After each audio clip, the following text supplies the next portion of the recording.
नमस्कार। राजपूत इतिहास में आपका स्वागत है।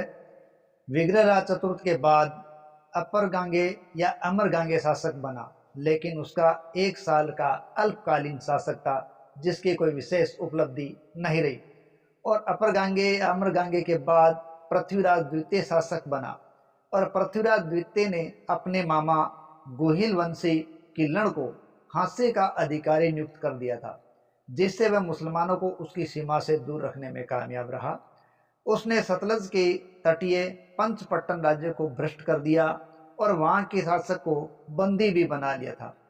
पृथ्वीराज द्वितीय के समय का यामिनी वंश का खुसरो मलिक उसका शत्रु था, जिसको पूरी तौर से दबा दिया गया। कुछ शिलालेखों से तो ये पता चलता है कि पृथ्वीराज द्वितीय का राज्य अजमेर और शाकंभरी के अतिरिक्त थोड़ जो कि जहाजपुर के निकट है, मेनाल जो कि चित्तौड़ के निकट है, हंसी जो कि पंजाब में, आदि भागों तक फैल चुका था। शिव का उपासक होते हुए भी वह अपने पूर्वजों की भांति धर्म सहिष्णु नीति को मानने वाला शासक था। उसने ब्राह्मणों को जहाँ स्वर्ण दान दिया तो वहीं बिजोलिया के पार्श्वनाथ मंदिर के लिए मोरजरी नामक के गांव को उसने अनुदान के रूप में दिया था और अपनी सहिष्णुता की नीति को दर्शाया था। इस प्रकार पृथ्वीराज द्वितीय एक योग्य शासकों के अंदर गिना जाता है।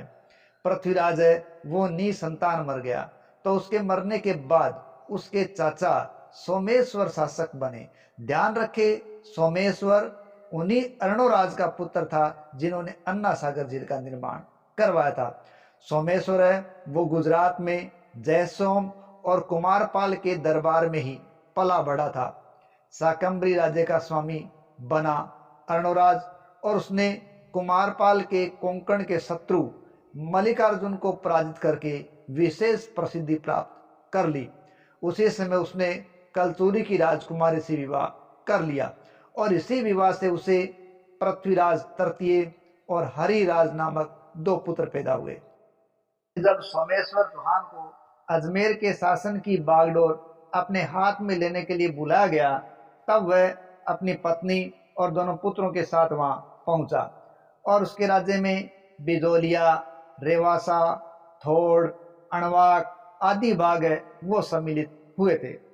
और उसने अपने पूर्वजों की भांति नगर, मंदिर और प्रासादों का निर्माण भी करवाया था। उसने अपने पिता अर्णोराज और स्वयं की मूर्ति बनाकर एक नवीन मूर्ति कला को भी मौका दिया था, या यूं कहीं प्रोत्साहन दिया था। सोमेश्वर चौहान के समय के सिक्के भी उसकी आर्थिक और कलात्मक समृद्धि का परिचय देते हैं।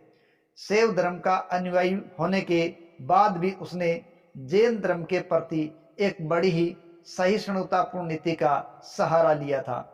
उसके समय में फिर से चालुक्य और चौहानों का संघर्ष छिड़ गया था, जो कि पीछे कुछ समय के लिए समाप्त हो गया था, लेकिन अब वो दोबारा उठ खड़ा हुआ, जिससे सोमेश्वर चौहान को कुछ हानि भी उठानी पड़ी थी।